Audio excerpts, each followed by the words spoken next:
You're listening to the Talking Headways Podcast Network.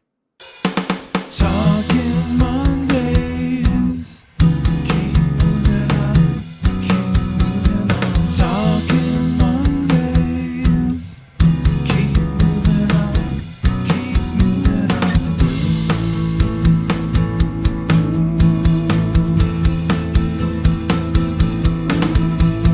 Talking Mondays. Keep moving on. Keep moving on. Happy Monday. This is Mondays at the Overhead Wire, sponsored by our generous Patreon supporters. I'm Jeff Wood, your host, and joined by our friends from Election Night. That's right, we're sharing some of our Election Night shenanigans from the live stream we did on YouTube. You can still find the original 7-hour video there to see everybody's backgrounds and setups, but we're cutting it down here to some more bite-sized bits. This is episode 74. Shut-ins Anonymous 101 is in session. And on this Mondays, we're going to talk with Sam Sargent of Capital Metro in Austin and Cami Horne and Manjiri Akalkokar from San Antonio's transit agency VIA. Both had election night wins, and we couldn't be more excited for them. But before we get to our conversations, I want to thank our generous Patreon supporters for supporting their shows each week. If you're interested in supporting the show, go to patreon.com/theoverheadwire. And since we're going to do two of these interviews at the same time, I'm going to go down to our listener questions and comments real quick just to get one in.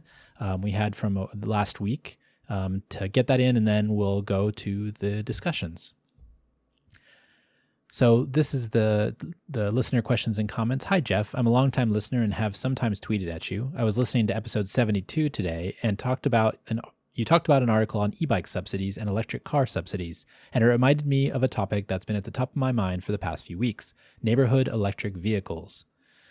I've thought a lot about how these vehicles could be the perfect replacement for cars in many urban centers. Distances are short and speeds should be slow. It would come off to many people as a very old white guy opinion, given the connection to golf carts, but there's plenty of advantages. Smaller parking spaces, very cheap to run and insure, smaller batteries, very effective given the low weight and small motors, and of course much safer for pedestrians and cyclists. They're unlikely to catch on in America at all. They have actually become increasingly popular in the Netherlands, although the regulations are different. Not Just Bikes has a great video on the tiny cars of Amsterdam. Curious to hear your thoughts, even though it's quite an interesting topic to research outside of Wikipedia. Thanks, Adam. Well, thanks, Adam, for the question. I'm not sure we've ever talked about neighborhood electric vehicles on the show, but I think for me, I'm okay with them if they're limited. There are going to be people who are just in need of a four-wheel vehicle for mobility, but ultimately I think we should try as much as possible to allow bikes and scooters and walking to do a lot of the heavy lifting with an NEV here or there or as necessary. I understand that's not everybody will be able to walk or bike or scoot, but I can see this also creating a lot of golf cart traffic or neighborhood electric vehicle traffic if more people just start to drive these instead of cars because they can. I think urban centers are pretty full of cars now, and perhaps it'll make more sense in suburban areas that aren't changing any land use, any land uses anytime soon. So I think that's probably where I stand on that. It's interesting to see these vehicles in European cities, but at the same time, I'm also very excited to see a lot of the bikes and what's going on there with those types of transportation modes and the transit as well. So I think it probably is more of a suburban, in a suburban context where there's a town center and maybe some more, more single family homes around that in a suburban context. Maybe that would work a little bit better. So it's an interesting topic. Maybe we should expand that more in the future and talk more about neighborhood electric vehicles. And I hope this makes sense. It's just my view, and I'm sure there's many other people that feel a little bit differently. And if you have a comment on this or a question, feel free to tweet at us or comment on any social site where the podcast appears, or feel free to email us at theoverheadwire@gmail.com. Ask some questions, and we will answer them. All right, so here, Jerome Horne, Chrissy, Mancini, Nichols, and I chat with Sam at Cap Metro, and in our second discussion, James Yamas joins the crew to talk with Manjiri and Cami at VIA in San Antonio. Oh, look who it is. Sam Sargent. He's not quite in yet, but he'll be here in a second. I was just popping up on the screen, so he's coming in soon. Yeah, it's a little bit, it's 3:08, so we're a little early, but that's okay. Sam, are you there? I am here. I don't want to interrupt. I just wanted to make sure that y'all knew that I was here. So let me. Hi, Sam. Hey, Hi, Jerome. Sam. Well, I was Am I just interrupting anybody, or can I not at start all. my video and the whole show? I just wanted to sneak in the background, come on cue at 5:15. No, you're good. You're the good. special guest. Yeah, you That's can true. do whatever you Well- want to do.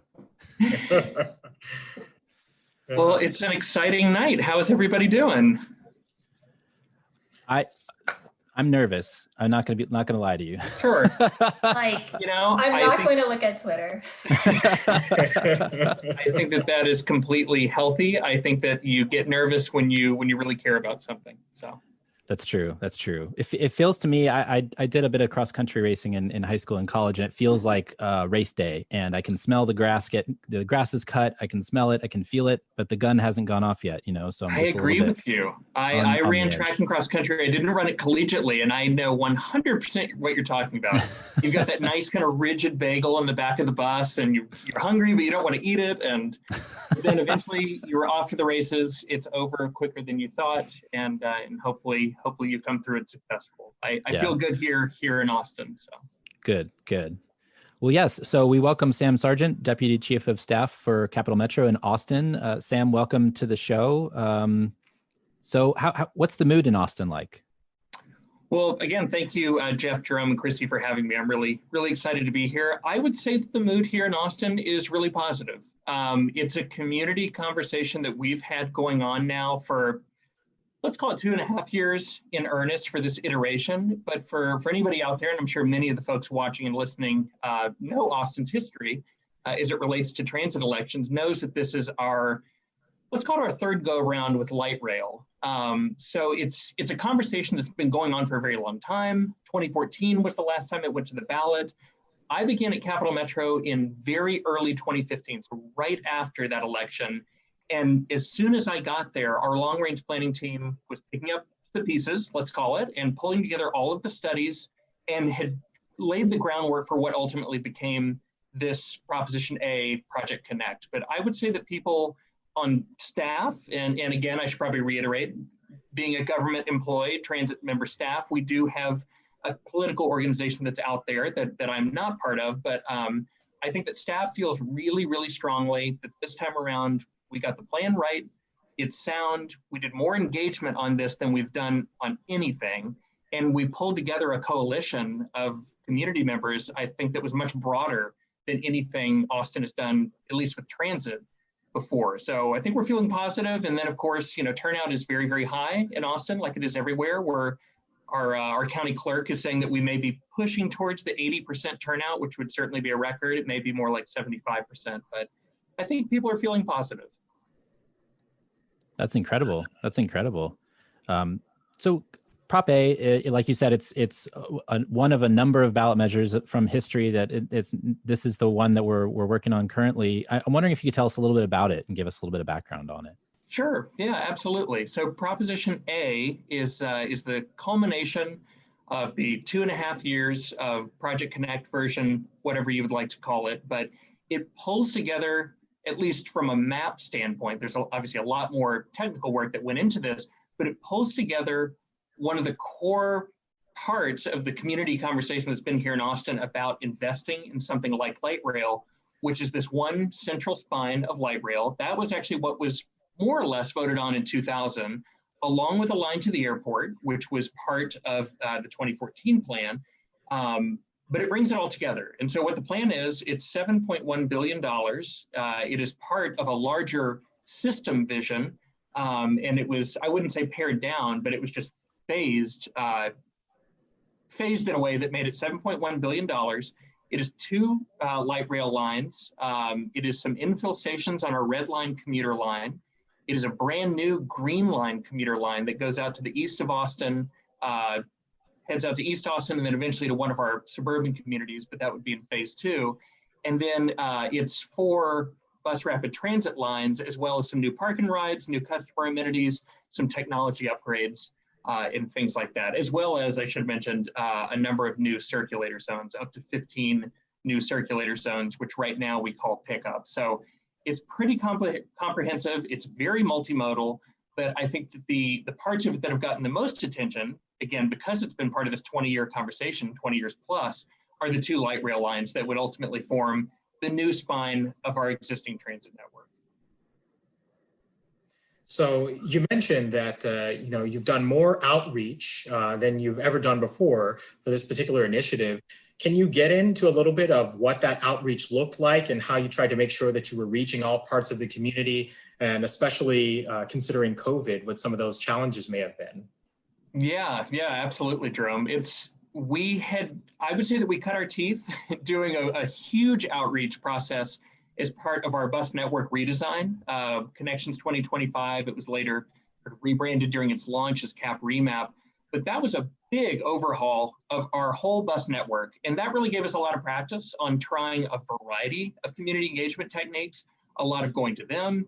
We began doing a lot more virtual engagement, even though at the time we didn't need to in the same way. Although I will say that we discovered that the digital divide, at least here in Austin, I know every community is different, but at least here in Austin, is not as big as we thought it was. And in fact, when you think about the things that become, a little bit more unequal in terms of doing outreach where you expect people to come to you or to be a member of a neighborhood group or whatever it might be, when we began doing more and more digital outreach, we would usually ask for an email address for people to register and then their zip code.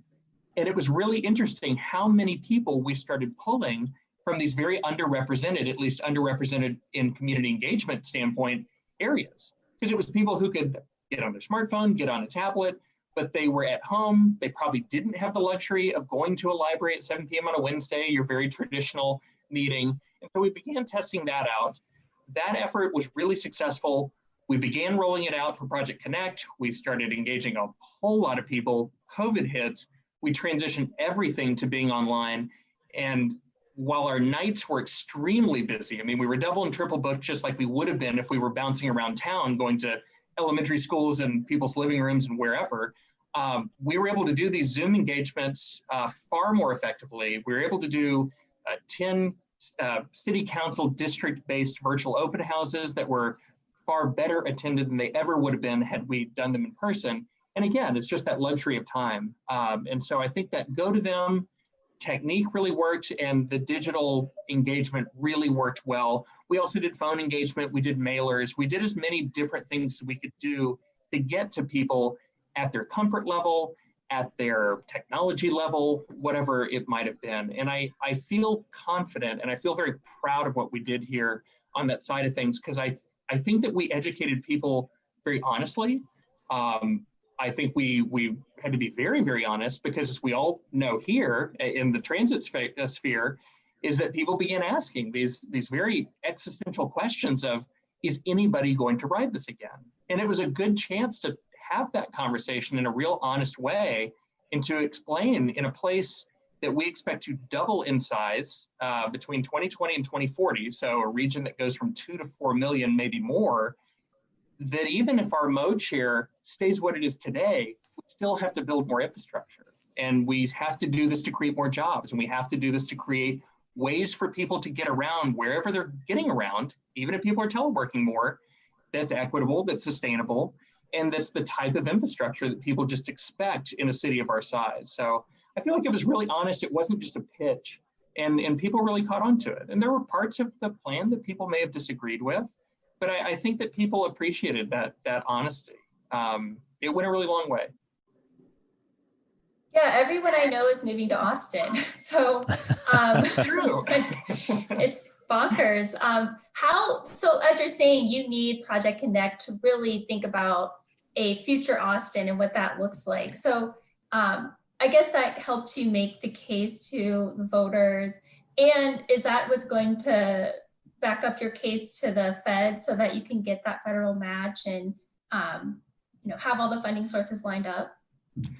Yeah, I think so. I think that was the strongest part of our argument. I did a lot of our presentations, both before we were under these election season restrictions on advocacy versus education, but we still kept this very factual slide in there that said, since World War II, Austin has doubled in size. It's always, the history of Austin has been growth. And since World War II, Austin has doubled in size every 25 years. Well, now we're doubling in size every 18 years, and that may still be accelerating.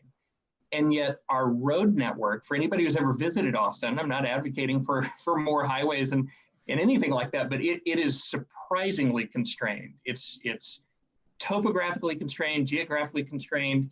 Even if we wanted to expand our road network, we might only be able to expand lanes by 10%. And that was a strong argument, even for people who I would say are more pro-road than pro-transit. But once you told people that, if you just envision the geometry of transit, is that we're going to keep growing. And that's a positive thing. And again, if we're not saying that everybody's going to use transit. New York City has traffic and they've got more transit than anywhere else in the United States, but that it's a piece of infrastructure that we've neglected for so long. And that's why it's so needed. That's also why the plan is so big. And that's why the dollar amount wound up being what it was. I think that if we were doing phase 2 or 3 of our 2000 plan, for instance, it'd be a little bit more like Seattle. It'd still be a big dollar amount, but it would still be phasing it in. Well, right now we're really making up for lost time. Our vice chair used a line at a couple of meetings that I thought was really strong, which was the commute you had this morning. Again, this was pre-COVID, but the commute you had this morning is the best commute you will ever have in your life, because it's never going to get better than this. We are simply going to keep growing.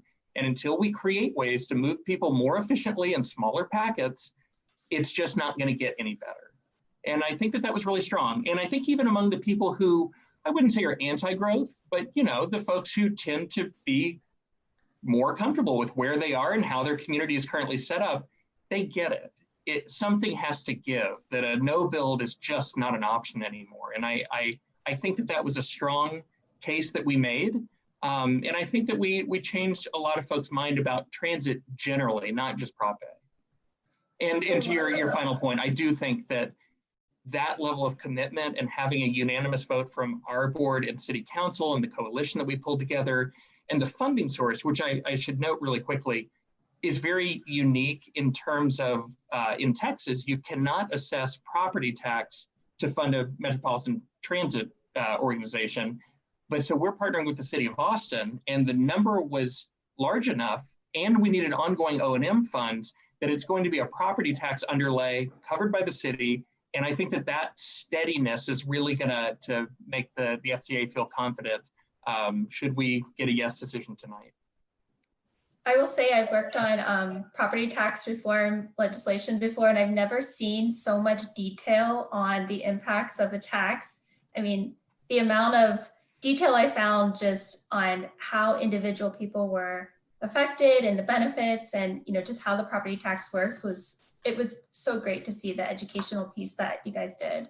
Our marketing team is really, really talented. And then our partners in the city's finance office did an amazing job pulling that together. I would encourage people, you can go onto the City of Austin Prop A site, and you can see a nice graphic that breaks down between the school district, central health, the city, the county, and then the fraction, the 4% fraction of the increase that would be Project Connect, and then the average home values from, I think, 250 to $1 million, what the impact would be. But yes, thank you. It made my job so much easier when I was getting out there and talking about the impact. There's also, there's a number, this half comes from the chat and half from me, but, and Gordon Chafin asked about fears of gentrification, displacement, those types of things. And also there's a mitigation included for $300 million for anti-displacement. I'm curious how that came about and what prompted that to be included in the measure. Yeah, that I think is one of the most unique things about the measure. And I believe one of the best things about it is that we tried to sell it as it has something for everybody, but I don't think that the seriousness of that remark is brought home. It was really brought home by the fact that we made that investment from the 7.1 billion, the 300 million in anti-displacement funding. And that really was a conversation that was spurred by our board and a lot of city council folks. We had a lot of community members who have long been advocating for more affordable housing in Austin. Just like any place that's growing, supply is not keeping up with demand. And we want to put transit out there as a tool for affordability and equity and sustainability, but we're also cognizant of the fact that transit is still a big selling point. And so the 300 million, at least from my research, would be the largest, call it affordable housing, call it anti-displacement. It may wind up being a mix of investments. It is the largest in a transit package in the country, and it should be the second or third largest affordable housing affordability bond or measure in the country. I think Portland and San Francisco may have gone bigger on an affordable housing specific item. But the 300 million, and we took a lot of cues from Sound Transit, who we had the chance to visit. It was actually on a series of visits that included Indianapolis, where Jerome was our generous and, of course, knowledgeable host. But in Seattle, we also went around these corridors and realized if we're going to build something this size, we're going to need laydown yards, we're going to need space for substations, we're going to need space for vent shafts, because we do have a tunnel component that's also a very exciting, unique, at least for Texas, part of this. And so we're going to need to grab some of that land now, but then land bank it. So we've got the use for it now, and then once we're complete, and this was Sound Transit, I believe, did it with their Capitol Hill station. Once we're done using it for construction purposes, we have this blank slate where we can put things like clinics and schools, but especially housing there. And so the 300 million will be phased in over the 13 years of this investment. The first 100 million will be in the first 3 years, and then it's scattered over the rest of the project life. But it came together from a mix of council and the community, and I think it's a really great addition. So I was doing some background on you, and I found out that your favorite book is The Power Broker by Robert Caro. Oh, yes. Yeah. The guide to how to build things and how to also be evil or not be evil. But I love Caro, having read at least the first 2 of his LBJ books. I've not gotten through the remainder of them, but I just thought it was a fascinating tale of what to do and not to do. And when you pair it with Jane Jacobs' book, you can see 2 sides of that story, but how to pull together a diverse set of resources and make sure you have ongoing resources, but how not to build the fabric or not build the fabric of a city. But yes, that was one of my favorites, at least from the story. Not the man, but the story. So it looks like also, the federal funding is expected to be about 45% of the total. I'm curious how a different administration perhaps possibly could lead to achieving that type of match.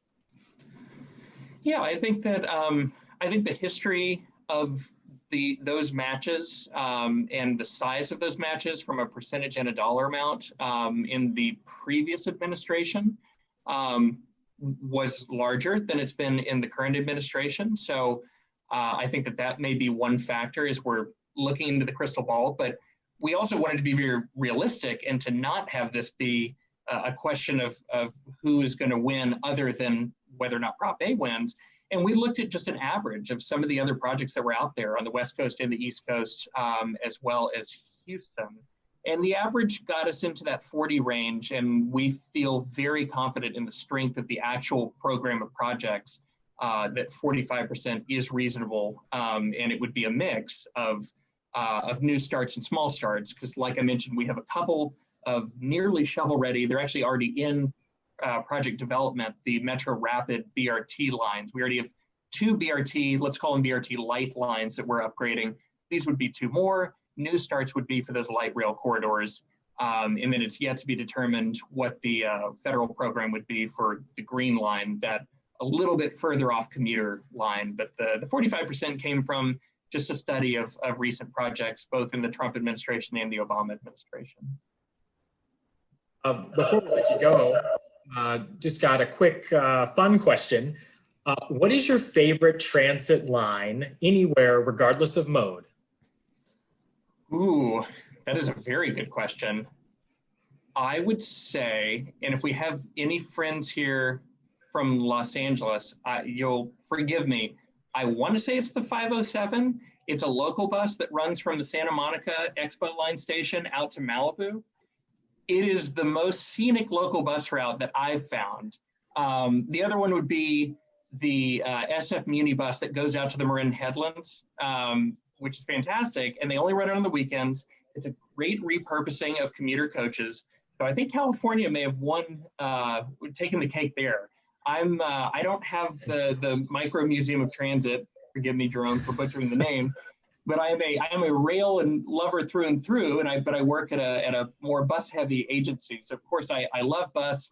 And now that you had me think about that real quick, I realized, yeah, I think those 2 California bus routes were 2 of my favorite transit experiences. They were really magical, and it was also neat seeing who was on them. There were a couple of joyriders, and then also people doing important trips, groceries, work, you name it. Awesome. Well, Sam, thanks for joining us. We really appreciate you coming on. We appreciate, we hope Prop A does well, and good luck in tonight when you're watching the returns. I appreciate it. Thanks, Jeff, Jerome, and Chrissy. I really enjoy what you do, and you've got a really great lineup coming up. So I'll keep you all posted. Great. Thanks a lot. Thank you. Thanks, Sam. Bye. Bye. Thanks, Sam.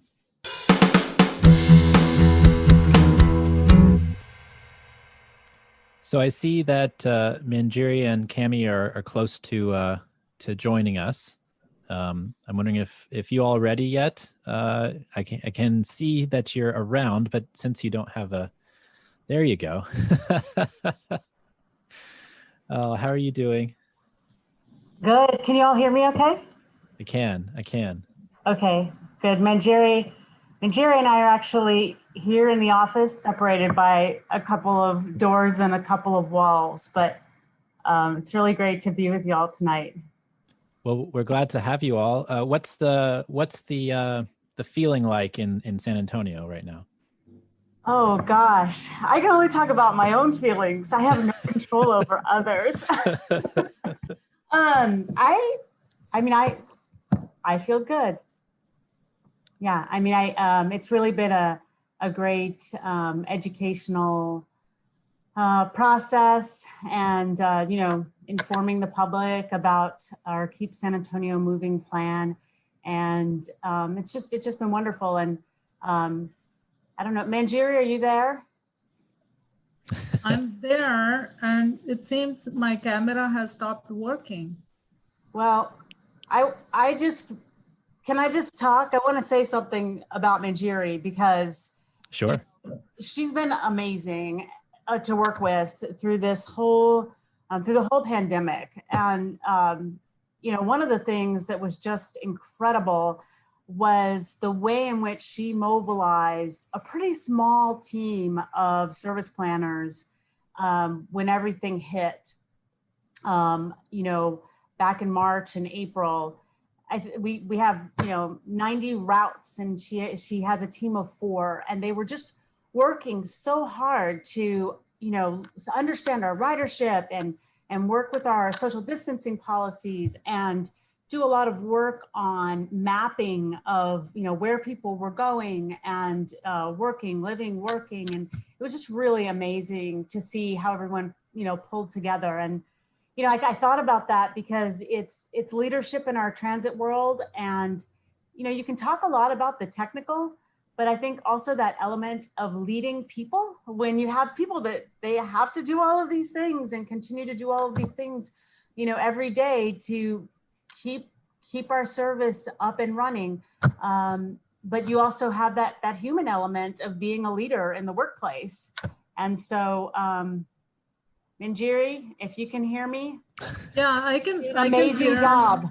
I'm totally blank on the screen. I can hear everyone. Thank you, Cami. We have amazing team. Every one of you probably knows that it's important to have a good team when you have emergency and urgent things. And some of the things we did is cross work. We got some folks from our IT helping us with schedule because they had work in there. We had 2 new schedulers, and then we had some of our schedulers helping up. So what we ended up doing, we found a skill where it is needed, and we reorganize our team. So that was a good thing. And the other thing with our ridership, we have retained on an average 45 to 50% of our riders on our system, even after close downs and other things. So quickest thing we ended up doing is mapping where those riders are, trying to call businesses to find out when they are open so we could customize our service as per demand. So things have been great so far. We had teething problems, but we had 3 service changes and we are coasting. We monitor our service weekly. So it has been a good team effort, all departments working hard together. That's awesome. Well, let me introduce you all. Oh, Cami Horne. And it's okay. It's okay. But I want people to know who you are and what you're saying. So Cami Horne and Manjeri Alcalcar from Via Metropolitan Transit in San Antonio. Cami is the Senior Vice President of Development and Manjeri is the Director of Capital and Service Planning at VIA. We thank you for joining us. So big night tonight in San Antonio. What's going down? So our Proposition A is on the ballot tonight, and it's our Keep San Antonio Moving plan. And if it passes, there's 2 parts to it. So there's the city, and then there's VIA, and if 2 parts. It's so the Proposition A is VIA's, and if that passes in 2026. An 1/8 of a cent through our Advanced Transportation District would come to VIA to add to our funding. And right now VIA it's the most underfunded system across Texas of the major cities. We only get 1/2 cent of the sales tax, where the other cities voted in the penny sales tax. So when you compare the economy of San Antonio with that sales tax, you can see how that has affected our system. So we're looking forward and making big plans to, I think some of your speakers in the past have talked a bit about the need to be able to match when you're looking for federal funds, be able to match those funds. So that's very, very important. So, some may say, well, it's 2026, but even in, looking ahead, having that dedicated funding source is so important to our current planning. And let me pause because I can't see Manjeri. Manjeri, did you have anything else to add to that? No, you can go on. I'm trying to troubleshoot, but I don't think I can get my camera on. So. Okay. Oh no. Sorry, Well, Manjeri. if we both put our masks on, but it's too late for that, I think. Yeah. No, go ahead. Well, so I'm interested in the differentiation between you all and other cities in the state of Texas. I mean, I read somewhere where you all get about $200 million a year, whereas Dallas gets about 600, and Houston brings in about $758 million on their sales tax for transit. And I'm wondering why the difference between, why only a 1/2 cent sales tax versus the full cent, which is what the state of Texas allows for cities in the state of a certain population size. It really goes back to when the original vote happened, and I believe VIA was first out of the gate and decided to go for 1/2 cent instead of the full cent, which passed. But since the 70s, then it's really been underfunding, an underfunded system.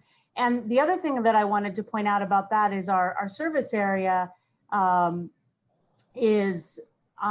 it's comparable to Houston, but it's about double of Austin and also Dallas. And so we have a huge area to serve with that small amount. We're very, very cost effective and, do the best with the funding that we have. But I think about it a lot in terms of having something, especially again, back to that match, being able to do the bigger things and matching it. That's something that, that VIA hasn't been able to do yet. One of the things that we would look forward to with the Keep SA Moving plan, I think Sam Sargent earlier talked about Cap Metro's pickup service. Well, one of the most innovative services that we have now And thanks to Manjiri's leadership on this as well. She just won a WTS award for this project, actually, is our Mobility on Demand, our Via Link service, which right now we have that service, and it operates, like similar to Uber and Lyft, similar to, I don't know how far Sam, talked about the details of it, but we have 17 square miles in our northeast zone of our service area. And really you can call a ride on your phone and go really from any point to any other point within that 17 square miles for our base $1.30 fare or whatever fare you currently pay. And it's great. And it also will connect you to our system at a place called NACO Pass. And it's great. And so we look forward to increasing that service area. Manjiri, I think we're estimating about 300 square miles more of that type of service. There you are. Yes. And made it. So that's just super exciting. I get so excited about that service because it's flexible, it's accessible. People love it. You can call it on your phone. You can see where your ride is, and you can comment on your ride. So it's pretty awesome. Now, Manjiri, you've shown up, so you have to say something about it. Yeah. So Via Link is a truly innovative service, especially San Antonio has a lot of suburban areas where street connectivity is issue, single family homes with communities with single gate, walkability. In that kind of a background, we realize a fixed route bus system may not be the right solution. So what our goal is, even with this ballot measure, is to try to serve people in a way that is where they can use the service. So the goal is for people to use service. And if we do end up getting more money tonight, I'm very excited. We are able to serve our people more effectively. And with the background that we have in our riders, I think that will be very useful for us. I think we mentioned the ridership. When I say only, you only have a 50% on average drop when everyone was in quarantine. It really speaks to the fact that we are serving San Antonio's essential workers, and it's so important. It's just, I probably don't have to tell you all because you can read those stats. It's good to hear, right? Yeah. Yeah. Well, hi, Cammie. Hi, Manjiri. It's good to see you guys again. Yeah, good to see you. Just want to clarify, I'm not related to Cammie, at least not that we. But Manjiri, I really appreciate you talking about just, different types of service models, and that the reality is that a 40-foot bus is not always going to make sense to go everywhere. And the reality is the majority of our country and the way it's laid out and land use, fixed route transit service has its limits. It can only go so far. So, I do think that that's definitely something that we need to be looking at and figuring out how we can provide that service. There's been a lot of, pilot projects and experimentation and different levels of success, but I do think it's something that we need to spend more time thinking about how we deliver service in ways that are outside of the traditional running trains and buses. Yes, certainly, because in our plans, we are looking at advanced rapid transit, a variation of first rapid transit. We have fixed route, we have van pools in our service, and we have mobility on demand. And then we work with our partner agencies with their bicycle and pedestrian program. So it's important. A transit rider is a pedestrian first, and we are very much aware of that so that we can work with our partner agencies. And our buses have bicycle racks. So any which way we can help anyone to ride transit, we'll work on that. And, I think adding to that, we know people, they choose their mode based on maybe the purpose of their trip, right? Depending on who you are, where you're going, a bike might be appropriate if you're able to ride a bike. but you might want to ride a bus. But yeah, I think it's important to have those integrations and connections with multiple modes, because that makes it, an easier choice for people to choose, but also helps out those that need these services as well, having multiple ways to get to where they need to go, depending on the type of trip they're taking. Absolutely. Absolutely. Hi, Cami. Hi, Manjeri. I have a question on the structure of your ballot measure. So as I understand it, it's the first few years will generate funding for workforce training, and then beginning in 2026, it's dedicated to transit. Can you just talk a little bit about how that came together, why there's this two-tiered or like two-step system? Manjeri, do you want to take that first?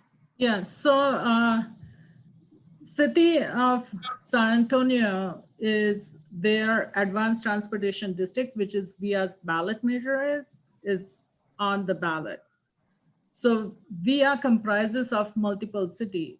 We are looking for this ballot measure only in City of San Antonio. Before the pandemic, we were working with the city to see we can go only for transit tax. It's reallocation of tax, which means there was a tax being collected and it is going to expire next year. So now we have ability to go with the ballot measure. With the pandemic and need for workforce skills and other needs of the community, the city leaders decided that the first 5 years would be used by the City of San Antonio for Workforce Commission. After the 5 years, 2026 January, there are two separate ballot measures. VIA has ballot measure that will start collecting tax because VIA does not have sunset. So we'll start collecting tax after that. And then that will be for VIA. And that's why it's the first 5 years city, because they have a sunset. We don't have a sunset, so we start collecting later. And community benefits in general with the workforce as well as transit. And that's how it came together. So during that first time, then we'd be working on what we're saying is a rebalance of the system, if you will. So generally like a comprehensive operational analysis of our entire system. So we are looking at generating estimated $38.5 million. About half of that is going to go for operational assistance related to VIA Link program that Cami has talked about. And then the remaining will go towards some infrastructure and to begin, hopefully starter line for advanced rapid transit planning and work for that.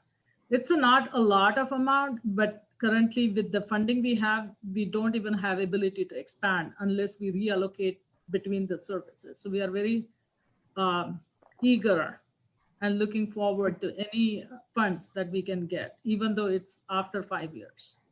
And I just have to say on no one ever wants to engage in discussions about maintenance facilities. I don't know why, but an interesting fact, I think I'm getting this right, because we have to look at, at a new maintenance facility.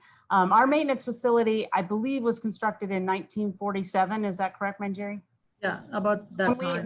When we went to visit Indigo, we were just like, Cami and Manjeri, yeah, sorry. Go ahead. I'm coming to you from Houston, so I'm familiar with the sales tax, the 1 cent sales tax that is available to transit and the other things people do with it. And we're in Houston, Metro is actually operating on 3/4 of a cent because a quarter of it has to be rebated to the city and county for roads. So we're a little bit envious of Dallas as well. But it's great to see that you're going to be able to claw a little bit more of that back in the future.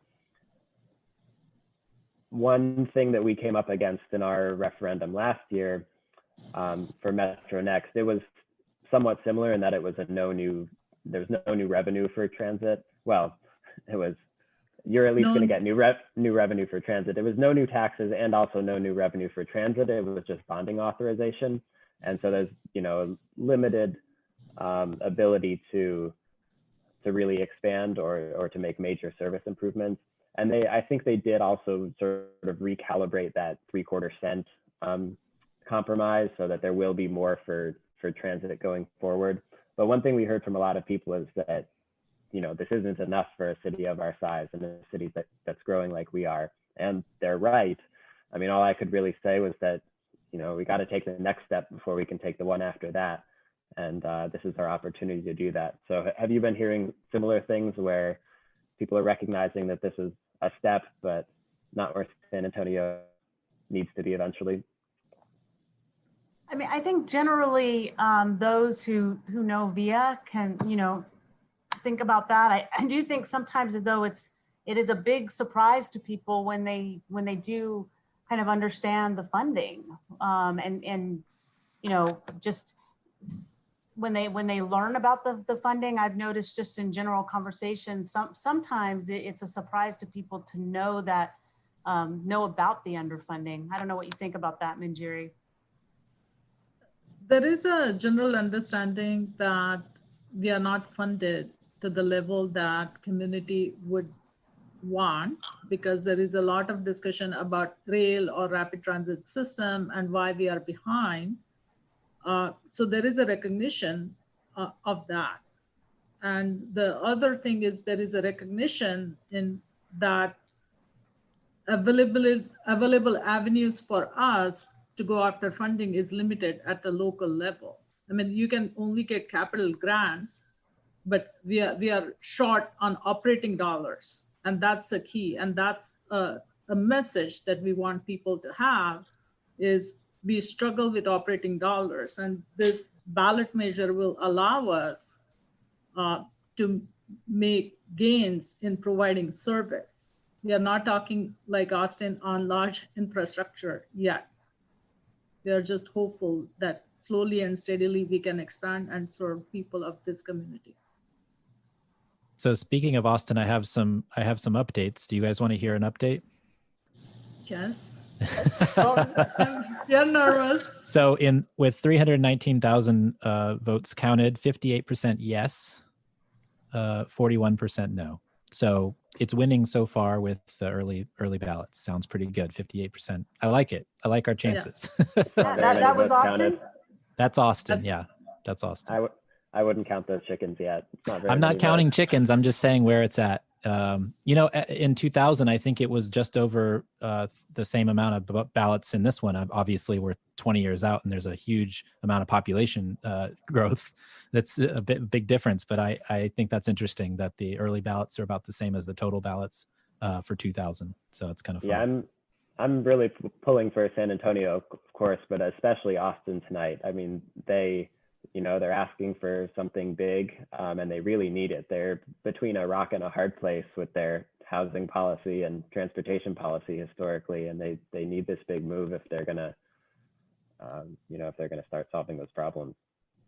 I guess it was Sam that was talking about the traffic earlier, but I think about it, San Antonio is estimated to, grow by leaps and bounds as well. I think, I've heard our CEO describe it as having the entire population of Austin in San Antonio with their cars by 2040. And so, even though there's a little bit of an ease up, I guess, in traffic, although I think it's all coming back, everything's growing, at least in Central and Texas, San Antonio and Austin. Well, as someone, as Jeff mentioned, who visits dozens of cities on and off the beaten path around the U.S. each year, I want to offer a plug for San Antonio. I think it's got a lot of potential, and that they're one of those that wasn't prosperous enough to tear down all their cool buildings, and so they've got a lot of them that are being repurposed. I always enjoy visiting San Antonio and seeing what's going on. Yeah, so Cami and I are in the old rail station we repurpose as our offices. It's a pretty cool building. It is. Thank you for mentioning that. It is a cool building. And if you're ever here, please visit us. Therefore, you can see the rail station big window behind me. That's an awesome spot for work. Yeah. Yeah. I'm still waiting for my bus stop sign. No, I'm just. We sent you a bus. I know. I almost grabbed it. I almost went to go get it. So, we pivot from asking serious questions to sometimes more fun questions. And so time for a fun question. Uh-oh.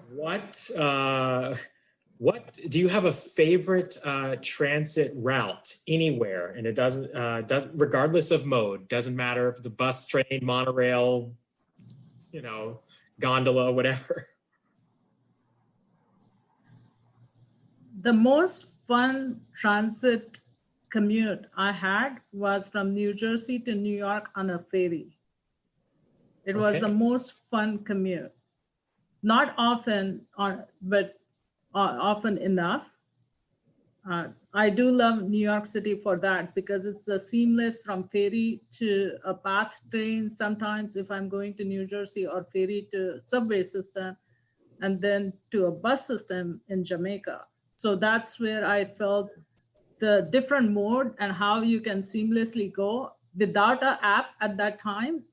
I loved reading all the pocket schedule and the booklet. So that's my fun memory.